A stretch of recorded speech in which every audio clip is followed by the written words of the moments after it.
Welcome, I'm Jon Caldara, president of the Independence Institute and your devil's advocate, here to tell you that black is very slimming. If only I could find a cap or something. Lynn Bartels from... I'm wearing black. I don't think it's that slimming. From the Denver I've been looking Post. for black sheets. We'll leave that one alone. Okay. Eli Stokols from Fox 31, glad to have you here. You're wearing khaki. No, this is black. Isn't it? But I mean mostly. All right, I'll give it to you. I've lost so much weight by just... Let's get into it, shall we? I was going to say, are we retaping or is this real?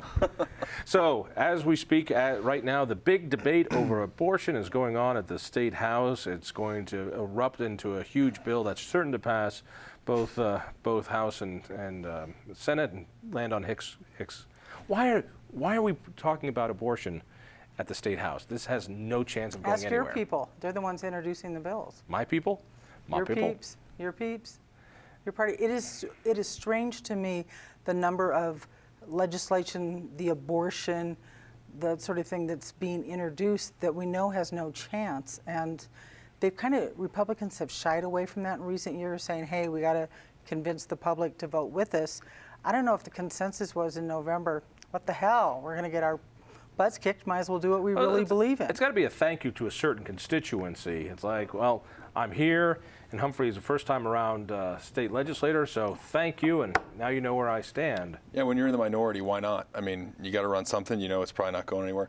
I think a couple weeks ago, the speaker, Mark Ferrandino, said something about, Republicans clearly haven't gotten the message of the election.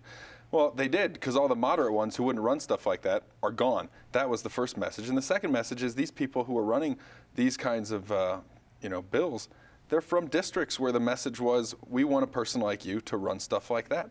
That's the difference of our state. Districts that people represent, the conservative Republicans represent, are awfully different than Denver districts. Even there, it was the fight between Jeff Hare and Humphrey came down to that wonderful postcard of two men kissing, which we don't know exactly. Where did it come from? Well, Dudley Brown with the Rocky Mountain Gun Owners, it has been named in a court lawsuit as having worked on those filers. He's a big gun guy. I mean, the irony is, I'm not so certain that if Jeff Hare had been elected, had won that primary from Weld County, he wouldn't be up here pushing conservative bills too. The other thing is, Jeff Hare wasn't even in office. He didn't vote for anything. He didn't vote for civil unions. He didn't vote for any of that. It's just so strange, and nobody can kind of figure out what's going on with these abortion bills and this bill and that bill. I mean, the thing is, that bill's not going to pass. The much bigger issue at the legislature right now is guns, and will be for a while, I think. Before we leave that topic, though, I mean, in the Senate, you had a race. Gene White, Randy Baumgartner. There was a similar flyer. Gene White was one of 3 Republican female senators who voted for civil unions last year. She was voted out in a primary, and now you have Randy Baumgartner, who's a little more conservative. There's been a loss of these sort of moderate Republican voices at the Capitol, and I think what you hear from some of the people who are left is this frustration. We're in the minority. I mean, we were talking about this at the Capitol today, and we were having a conversation, me and some staffers, and they were saying, no, there's some moderate Republican lawmakers, and they mentioned Mark Waller. Mark Waller's the minority leader, and by comparison now, he seems like sort of a middle-of-the-road Republican. This is a conservative guy from Colorado Springs. Granted, he's the minority leader. He may be toning it down a little bit, but there is a change, and some of those primary fights, we weren't talking about 2 conservative people who might bring the same kind of legislation. Gene White and Randy Baumgartner, 2 very different kind of lawmakers. But Gene White also has had a concealed weapons permit for years and has a perfect rating from the NRA, but because she voted for civil unions, she was too liberal. The thing you're talking about has been a longstanding issue at the Capitol, where people who were deemed maybe that they were a really conservative lawmaker now are considered moderates, and they've never changed. Bill Cadman, the Senate minority leader, is now some people are like, well, he's not in our most conservative wing. When he was in the House, he was viewed as one of the El Paso, rights. The civil unions bill is a done deal. I like the show about it. I saw one state representative, a Democrat, saying, well, we're going to try really hard to get this passed this year, and we're going to work. It's a done deal. There's a certain relief. Now that is over and done. Social conservatives can yap about it all they like, but there's nothing that's going to stop it, and it's going to become law. There is an interesting twist in this year's bill. They took out the exemption for religious conscience, for adoptions and stuff. And there are people who contend this isn't over. It may be signed into law and go into an effect in May, but it's going straight to the courts. It'll go to the courts, but I don't think that's going to change anything. It is different. It'll keep the battle going. It'll keep the battle going. Does a photographer who does wedding photography, does he have to go to the gay wedding if he is religiously opposed to that under this bill? I think the bill never allowed for discrimination by businesses. I mean, you can't tell somebody who comes in and says, I'm not going to bake a cake for you, you're Jewish. I mean, you can't do that. I don't think you can do it if you're gay either. It's the same kind of stuff from back in the civil rights movement. We're not going to serve black people at our lunch counter. That stuff is unconstitutional, and it's not a part of the bill. I think the interesting thing is last year the sponsors, they sort of held their nose and they added this exemption trying to get it through. That was in the bill last year that Republicans killed. And so now you have these Republicans out there that are crying about, you took it out of the bill. And it's like, you know, I mean, short memory. Well, they also asked him at testimony, okay, when the Catholics came to oppose it and said, so would you have supported last year's bill? If we took this out, would you support it? No. And they're like, yeah, point taken. Point taken, but now that it's done, can we finally move on from this issue? Can we agree that there's not going to be a change to the constitutional marriage law? That's going to stay until the people themselves change that. There's some talk about trying to put that on the ballot. I don't think somebody's already filed a ballot proposal. Filing a ballot proposal takes nothing. Trust me, as a guy who files a lot of ballot proposals, that and means gets bad nothing. ones passed. And I wish I could get a couple passed. Anyway, that's not going to happen for a while. So this is a done issue. Hick is going to sign it. It's over and done. Tell me, is there any done legislation? The issue's not going away. I mean, this will play out in other states. It will play out at the national level. And I mean, if you think that suddenly you're going to pass civil unions legislation, you're going to get people like Tim Gill out of politics, get their money out of politics. I don't want Tim Gill's money out of politics. I just want Tim Gill's money out of politics in Colorado. That's my goal. And there's got to be other states, so I'm hoping on that. Go ahead. No, I don't know that there'll be another animating fight on this issue over the next couple of years that will bring as much of his money, into various races. But I don't think he's going anywhere. Let's talk about the big one that just keeps getting bigger, and that's the gun control debate. I'm seeing that politicians in D.C. seem to be backing off. They remember what happened in 1994 when they took on this issue and it caused a Republican revolution. A lot of Democrats don't want to touch this. Even folks like Harry Reid, they got to go back to their home state, and that's a gun-friendly place. He's a Western state. So there's a lot of talk about it happening here. There was a bill to allow teachers to carry concealed if they passed their concealment. That died in flames. What's likely to happen? Well, I think, first of all, we haven't seen the Democratic package of bills. So who knows? I mean, they say, well, we're looking at universal background checks, but there's still a lot of holes in that. Until they introduce their package, it's interesting to watch the Republican bills that have been introduced, what's happening to them. You have one of these Dudley Brown proteges who introduced a bill making anything Obama's done since January 1st on guns, like null and void. Like, we know where that's going. But it's fun. I mean, this is what I'm talking about. They're just introducing bill after bill after bill, knowing it's going to die. Well, it's nice to be in the minority. You get to do that. What's likely to pass, though? There's going to be a bill to limit capacities on magazines. There'll be bills against so-called assault weapons, although that hasn't been introduced yet. Right. That's what I'm telling you. The Democrats are being really careful about this because they know that this is sort of sticky. They wade too far into this. They could pay the consequences. I don't think it's 1994 again. I mean, we're talking about a lot of time has elapsed since then. So I don't think that it's all about remember what happened. They are being careful. I think the tension at the Capitol is partly you have a Senate president who is very much pushing Democratic lawmakers to go further with an assault weapons ban. He's sort of already said universal background checks are kind of the lowest hanging fruit. They're not going to do anything. The governor, that's the one piece of legislation the governor said in his State of the State address he wants to see passed. And I think gun control advocates groups like the Bloomberg Group, which was just here visiting with members of the governor's staff and visiting with lawmakers, they think that that's a really significant thing because when criminals can't get guns with background checks, they go to the internet. And so there are a lot of people that look at even if we can just get the universal background checks done and maybe a ban on certain ammunition, that's a huge step. I think they're trying to be measured and judicious so that they don't put stuff out there that eventually there's not going to be support for and they have to pull it back. Well, the other thing is John Morris, the Senate president, is a former cop, former police chief who knows guns better than anybody up there. Possibly with the exception of better than anybody? Well, okay, better than any Democrat up there. But he's saying, look, people, you can't just say we're going to ban this or we're going to do this or we're going to do this. These guns have what they do and their definitions and all that. It's not as easy as just doing this and that. It's all intertwined, and you have to be really careful about it. It's interesting because the House Democrats are saying, yeah, we've got these bills we're going to introduce, and he's saying we're not anywhere near the Senate. We're not anywhere near. You have to look at this package and entirely. But doesn't it all come down to Hick? Everything comes down to Hick. He had 2 years of complete wonderful bliss where he never had to make a tough call on anything.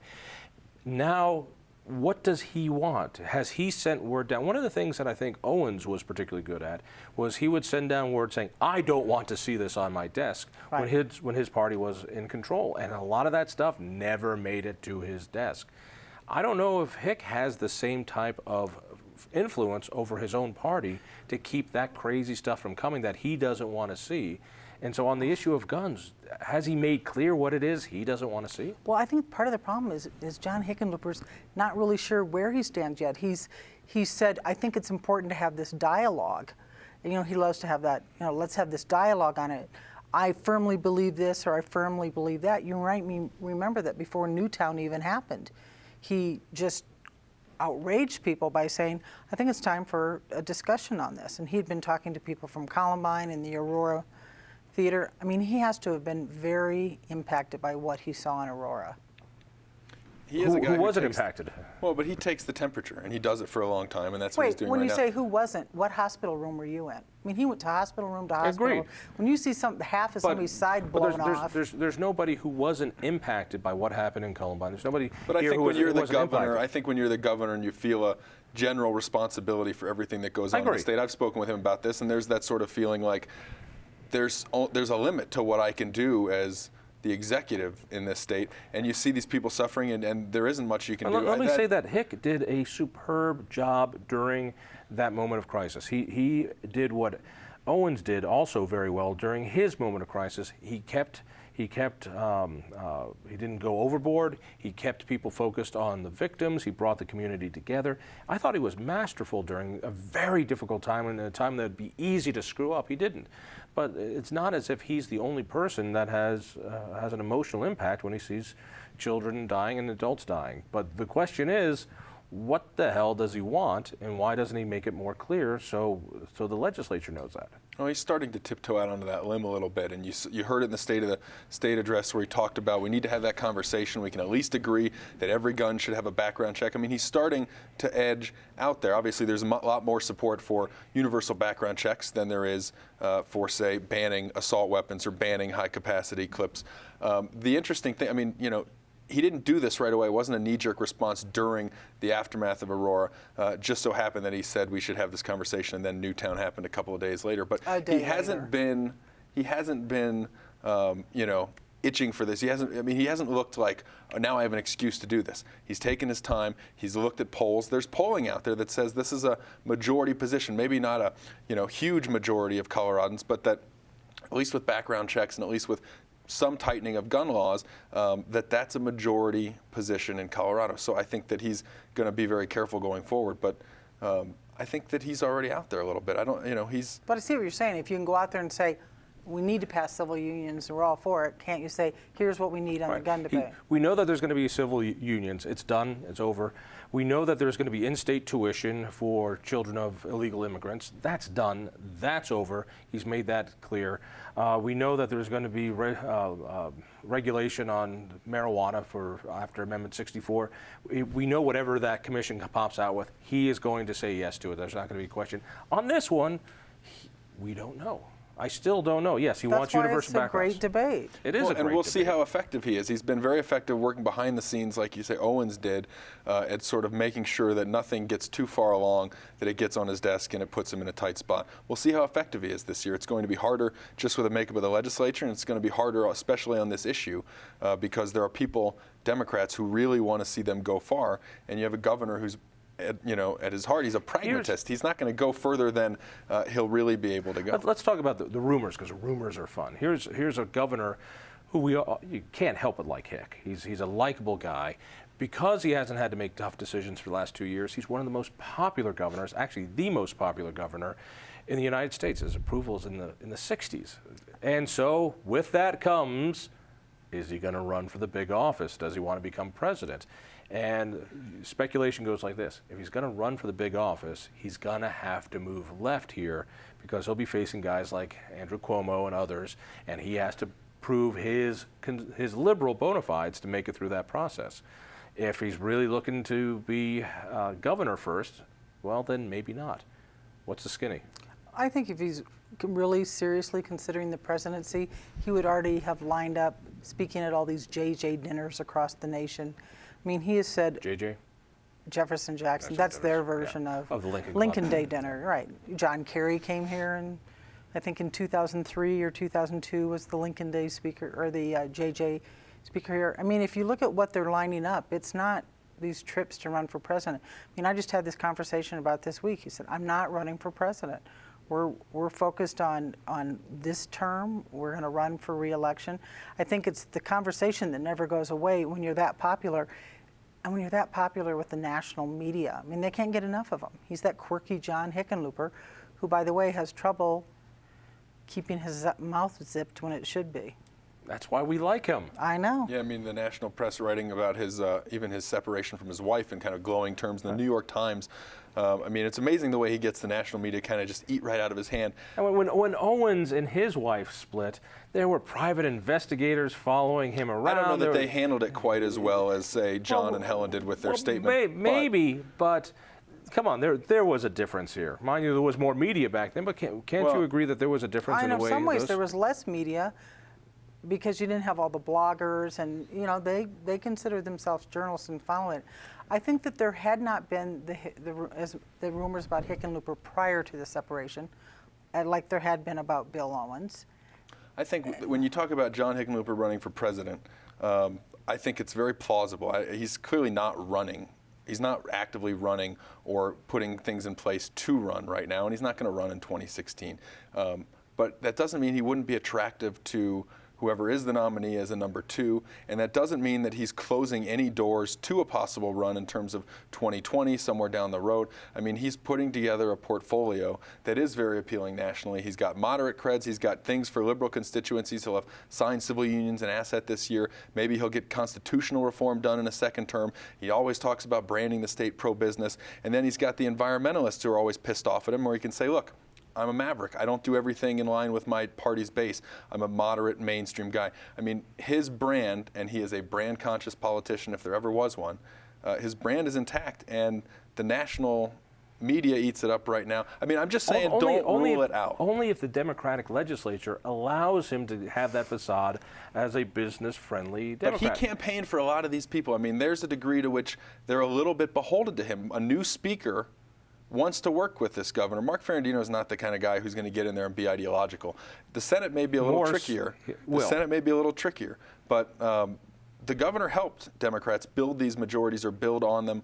There are a couple things that are going to get going, and they're going to be dicey for Hickenlooper toward the end of the session. But for the most part, I don't see them. I mean, I think they're trying to be a bit of a backstop in terms of saying, I don't know if we should run that right now. I hear them say that. We have to be really careful. And I think what's interesting is the number of Democrat lawmakers who will approach us and say, are we doing okay, or how's it looking? They don't want to come off. Approach you? The Democrats go, how are we looking? They come to you? Well, they talk to everybody up there. Like, what's the mood? What do people say? They don't want to be perceived as like, we're in control now. We're going to be crazy and introduce, all these. I don't know if I can say that. Apologies. You just said a word, so we might be off the air soon. I wouldn't worry about it. I mean, they had a Democrat a few years. I thought would swear. I didn't think it would be Bartels. I've known her longer. Yeah. The sailor. The sailor. They had a Democrat a few years ago, introduce a bill where you had to do, put chips in cats and things like that. I love You're not that bill. seeing that. I did too.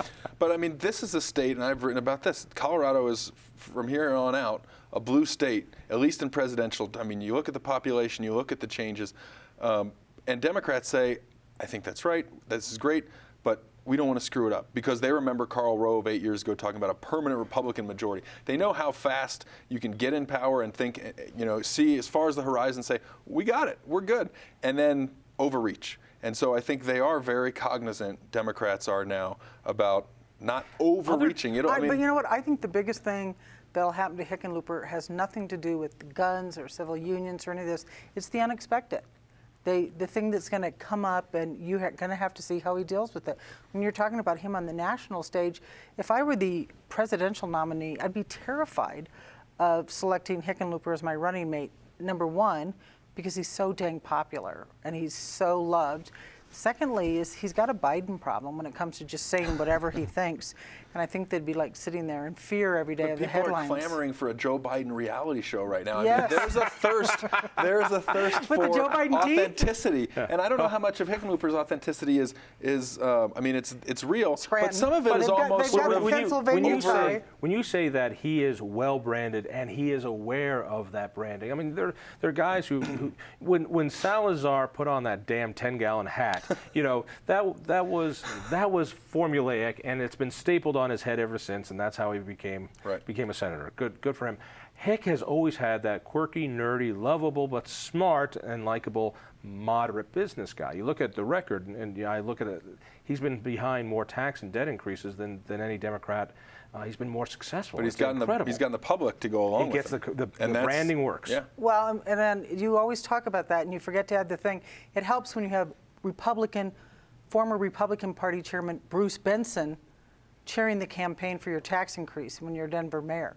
That's where he's smart at that. It doesn't work to pin these tax increases on him when you've got a Republican running the campaign for you. That's been his genius. But he's been key. He's been key to whether it was Ref C falling out of the airplane, or the trolley cars, or the new jail, or But Ref C pro-comp. wasn't a tax increase. Oh, most certainly was. There you young go. lady. He's worked with enough Republicans, they like him. I mean, look at all those Republicans lining up to run against him. Yeah. I don't see any. And so Caldara. Yeah, I'll take him. yeah, I'll take him down. I would cover He's scared. that. I would cover that. Really? But the surprises, I mean, this session we could see a bill on a death penalty repeal. The guy on death row, Nathan Dunlap, is up to get the needle this year. And so that is one of those things that if it is brought, and maybe there's some conversations about, do we do this year? We've got this guy on death row going to die this year, but do we do that while we're doing all these things, civil unions, guns? Does that paint a composite picture of a new Democratic majority going really far out there, maybe further than the public? I think those conversations are taking place right now. Hickenlooper's involved in them.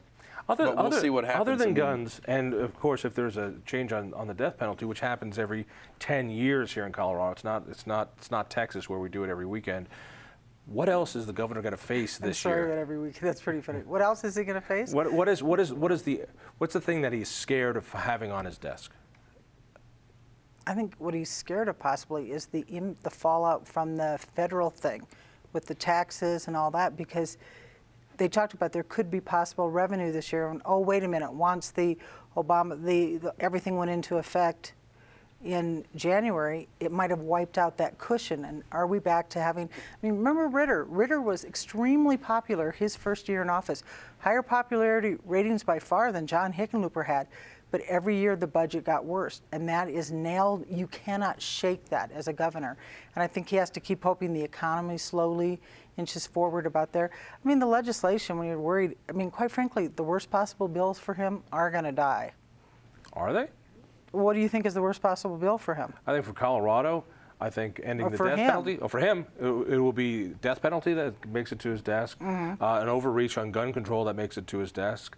I think the Medicaid expansion is going to come forward. He's going to jump on that. He's already jumped on that. I mean, he's the one who introduced it. That's going to get done because he wants it to get done. I think another one is the expanding collective bargaining for firefighters. That's a bill that's already I think he's going on its to way to veto the it. Senate floor. If it makes it through, don't you think they're going to kill it on the floor? Don't you think somebody will say, we can't do this? That's the kind of thing you watch, and that's where you're looking for. How effective is the governor's lobbying arm? How effective is Christine Scanlon and those other people at aligning votes and getting enough Democratic votes to join Republicans and make sure those things don't reach his desk? But that's a case what where we'll find out. It's not even a case of saying, oh, it's going to pass, but it shouldn't get to his desk. Look at all the local communities that came and told their lawmaker, Boulder, we don't like this. Yeah.